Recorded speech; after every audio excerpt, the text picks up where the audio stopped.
Liza rasa terdorong nak rendah hutan buluh tu walaupun lengan dan kaki dia terluka kena kayu tajam. Tapi hati Liza kuat nak jumpa sangat wanita tu. Semakin dekat Liza melangkah, semakin jauh rasanya hingga Liza sampai dekat tepi tasik. Wanita tu terapung-apung atas air dengan selendangnya berterbangan di udara. Liza nak sangat tengok wajah dia, tapi nampak belakang badan je. Suasana sunyi, tak ada bunyi dari binatang atau cengkerik, tak ada gerakan di dasar air tasik, bahkan desiran angin pun tak ada. Masa seolah-olah berhenti, hanya ada Liza dan wanita tu je. Aku dah ada di sini. Apa yang kamu mahu?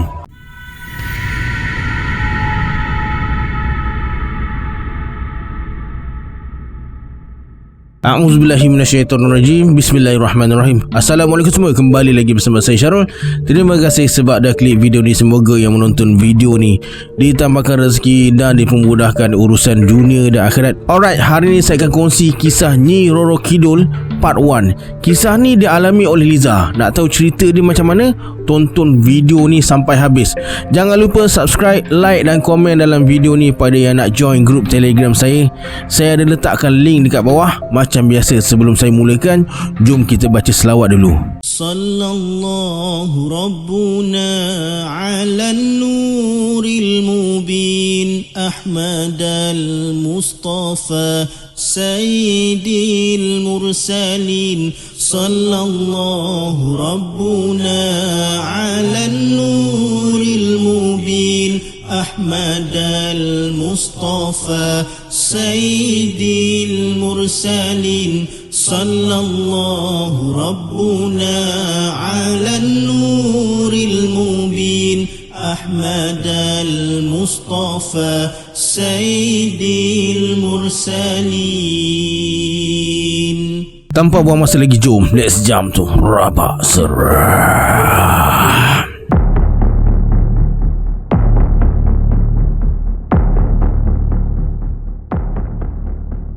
Kisah ni bermula bila Liza dapat tawaran kerja di sebuah syarikat swasta yang tak jauh dari bandar pada Mei 2017. Liza berkenalan dengan dua orang rakan sekerja di bahagian logistik department, iaitu Kak Zaza dan Fitra. Liza memang dah kenal Kak Zaza dari Facebook. Kebetulan pula Kak Zaza ni kawan baik Kak Uul. Kak Uul ni kawan Liza masa belajar dekat IPL dulu. Masa mula-mula jumpa Kak Zaza, Liza memang dapat rasa macam ada sesuatu yang menumpang dekat badan dia, tapi tak nampak dengan jelas.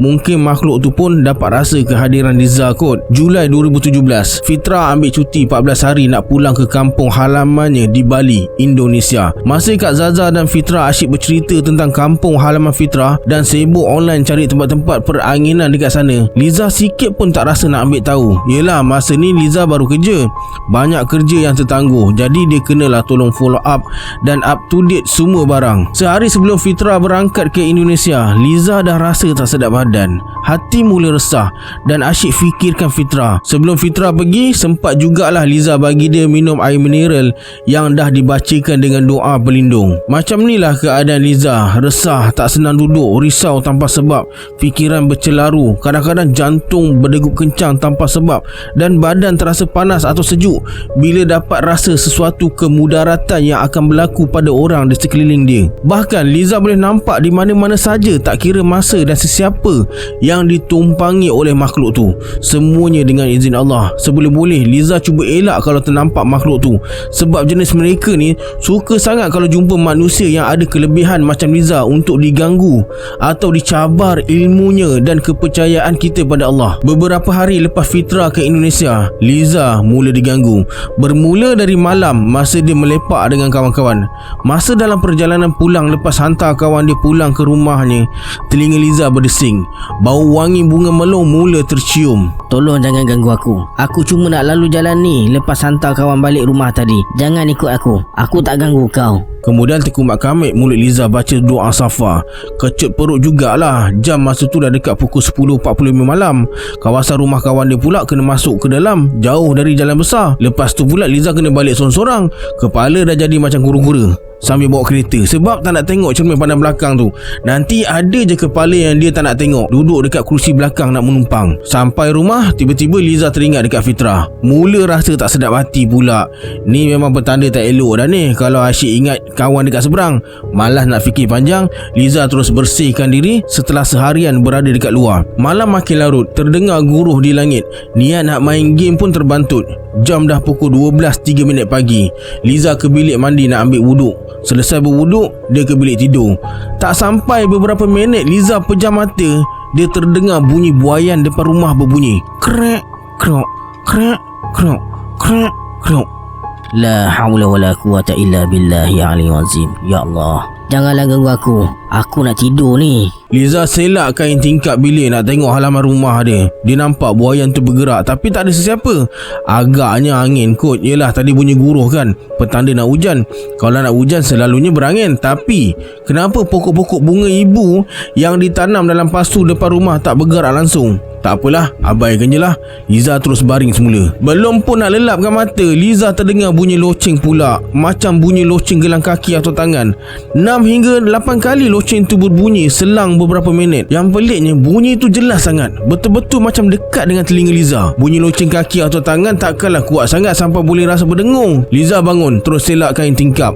Nak tercabut jantung Liza bila nampak ada perempuan dekat luar pagar rumah. Badannya nampak dari belakang. Liza perhati je perempuan tu. Rambut bersanggul kemas dihiasi bunga-bunga putih halus. Baju macam penari tradisional Thailand pun ada.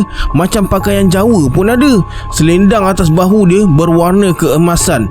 Baju berwarna hijau bercorak bunga. Liza nampak badan dia bergoyang macam tengah menari. Lenggok menarinya ala-ala ulit mayang. Kepalanya tak bergerak, cuma tubuhnya melenggok ke kiri ke kanan. Sambil tu terdengar bunyi loceng. Bahagian kaki tak nampak sebab depan pagar tu ada pasu bunga. Jadi tak tahu bunyi loceng tu datang dari kaki atau tangan perempuan tu. Seiring dengan bunyi loceng tu, terdengar bunyi gamelan. Kemudian sama-sama Liza terdengar macam suara orang bernyanyi atau bersyair dalam dialek yang dia tak berapa faham dan tak pernah dengar sebelum ni. Liza tekup telinga dekat tingkap nak dengar lebih jelas. Entah kenapa, Liza rasa ada perkataan yang disebutnya tu macam panggil dia. Kemari sayangku, datang dekat kepada aku. Akan aku lindungi kamu lebih dari nyawaku. Biar bermandi darah demi kamu.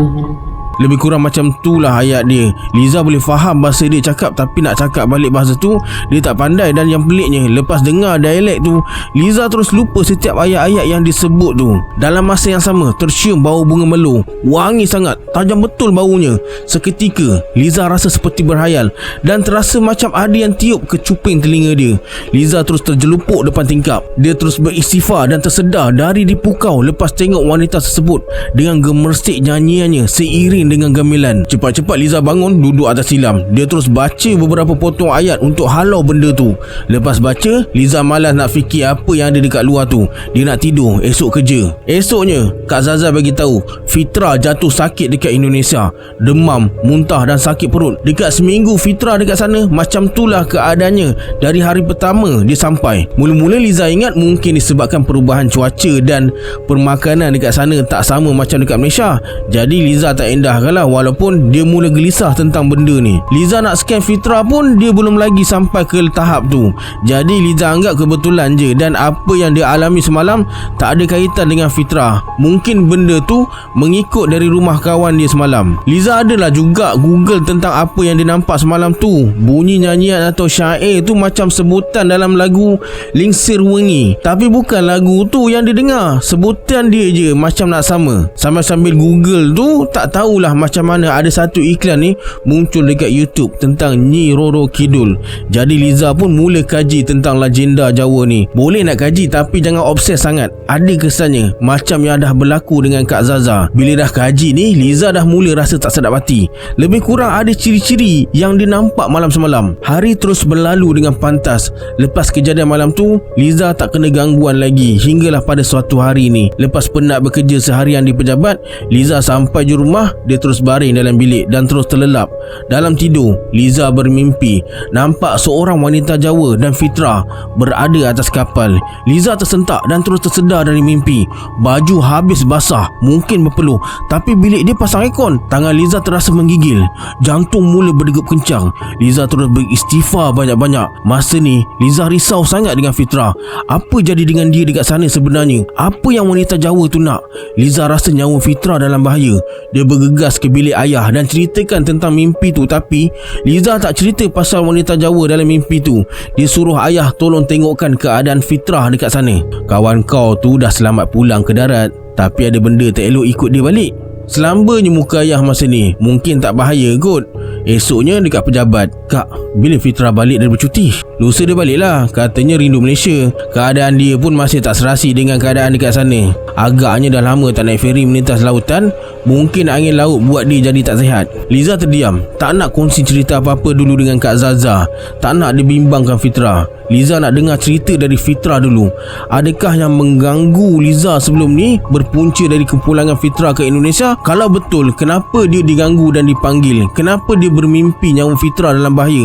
Apa kaitannya dia dengan wanita Jawa tersebut? Siapakah dia? Nyi Roro Kidul atau jemaah iblis yang nak permainkan mata?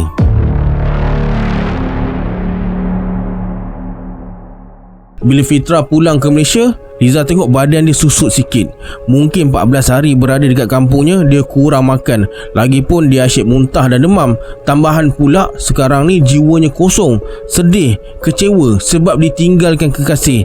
Sebab tu dia buat keputusan nak pulang kampung jumpa ibu dan adiknya. Sedikit sebanyak boleh mengubat hatinya yang terluka tu. Fitra asyik bercerita dengan Kak Zaza hari-hari yang dilaluinya selama bercuti dekat Indonesia. Liza pula perhatikan je tingkah laku si Fitra ni. Pukul 3 petang, masa dekat pejabat, Liza mula luahkan apa yang terpendam di hatinya selama ni. "Fitra, legenda Nyi Roro Kidul tu wujud tak?" tanya Liza. Berubah sikit riak wajah Fitra dan dengan terujanya dia terus bercerita tentang Nyi Roro Kidul dan macam mana legenda Nyi Roro Kidul ni tersebar di Jawa. Bahkan ada banyak versi penceritaannya.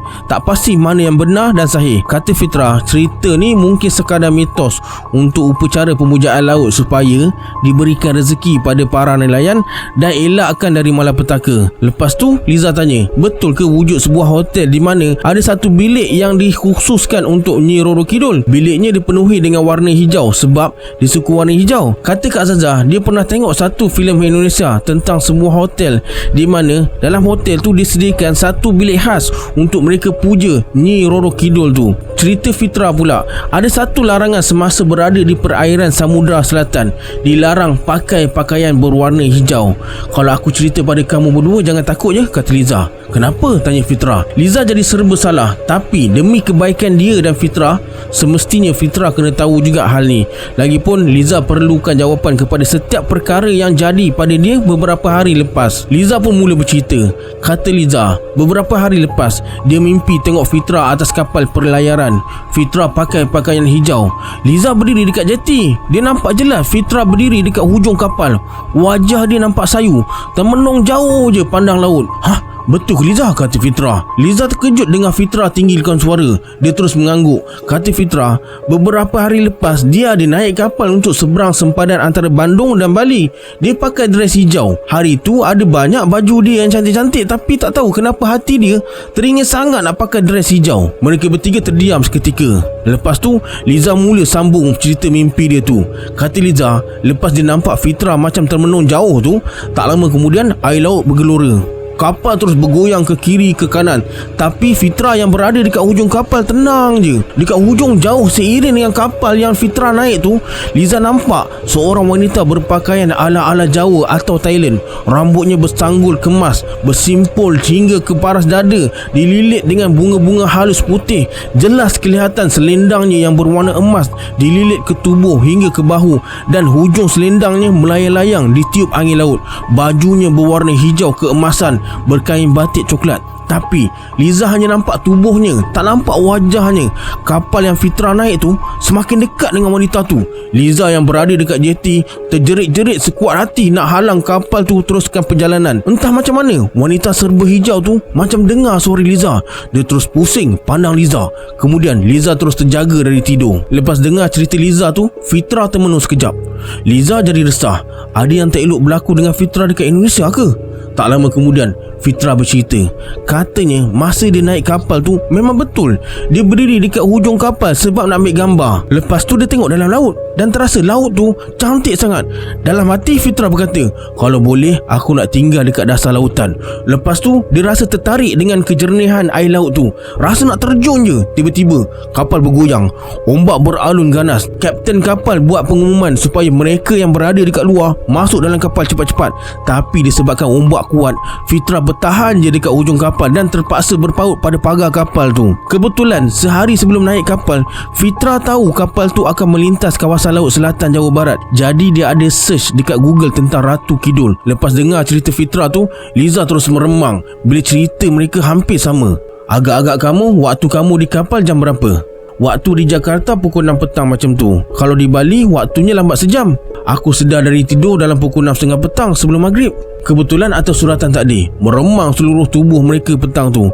Pukul 5 petang, mereka bertiga pulang dengan perasaan yang bercelaru. Dan Liza tahu apa yang bermain di fikiran mereka berdua. Kenapa selama ni Liza yang hanya berdiam diri tiba-tiba buka cerita legenda Nyi Roro Kidul. Dalam masa yang sama, Fitra pun cari tentang cerita Ratu Kidul dekat internet.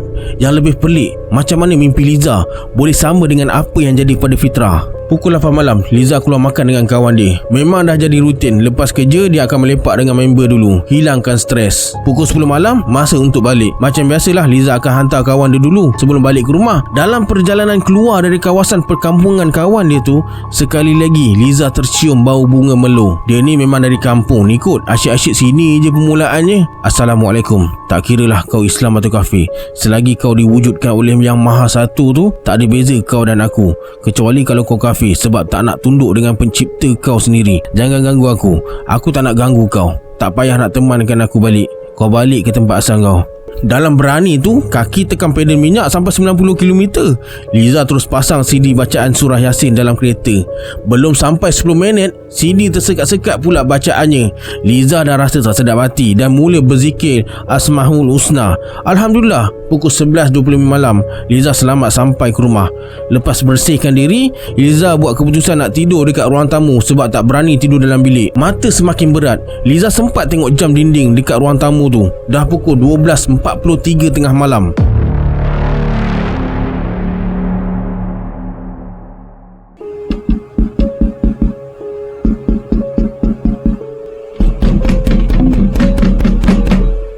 Pintu rumah dihentak dengan kuat, macam kena tumbuk. Dalam keadaan mamai, Liza bangun. Buka mata, dia fikir mungkin Siras sebab adik dia ni selalu sangat balik pagi, tak bawa kunci rumah. Tanpa fikir panjang, Liza terus ambil kunci pintu utama. Liza masukkan kunci ke tombol, dia pusing. Dan baru dia nak buka pintu, dia berhenti. Liza terfikir, kenapa tak ada yang bagi salam? Kenapa dengar ketukan je? Ayah dan ibu memang dah ajar mereka adik-beradik bagi salam mesti penuh, terutamanya kalau balik pagi. Sebab jin hantu iblis kafe tak akan bagi salam penuh. Liza tengok jam dekat dinding. Terbuntang mati Liza dalam sama-sama lampu ruang tamu tu. Jam baru pukul 12.45 tengah malam. Aik, Liza terus terkaku. Tangan masih pegang tombol pintu lagi. Dia buat keputusan nak kunci balik pintu tu. Jantung mula berdegup kencang. Lepas kunci pintu, Liza rapatkan telinga ke pintu. Sayup-sayup, dia terdengar suara wanita macam bernyanyi, sama macam yang dia dengar sebelum ni, dengan ayat yang sama. Sayu, macam merayu-rayu supaya Liza datang dekat dia. Kemari pujaan hatiku, datang dekati aku, akan aku jaga dirimu, sekalipun bermandikan darah.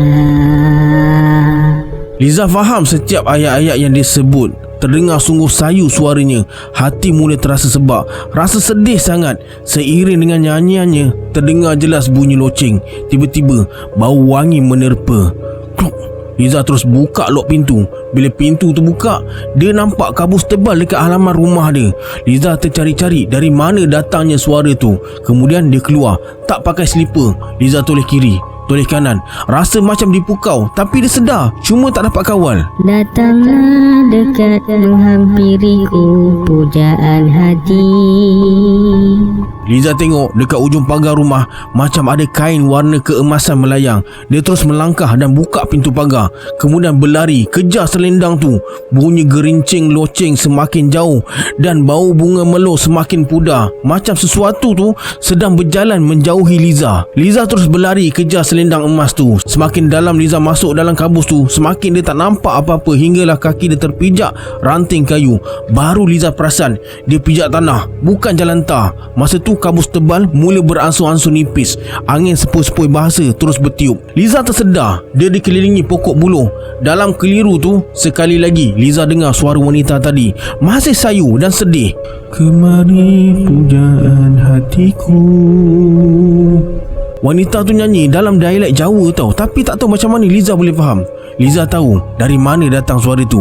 Ya, di sebalik buluh-buluh tu. Tak fikir panjang, Liza nak jumpa dengan dia. Dekat celah-celah antara buluh tu, kelihatan macam ada suatu kawasan lapang dikelilingi air macam tasik, diterangi cahaya bulan. Liza nampak kelibat wanita tu. Di kepalanya pakai mahkota emas, baju hijau keemasan, selendangnya berterbangan mengelilingi tubuh.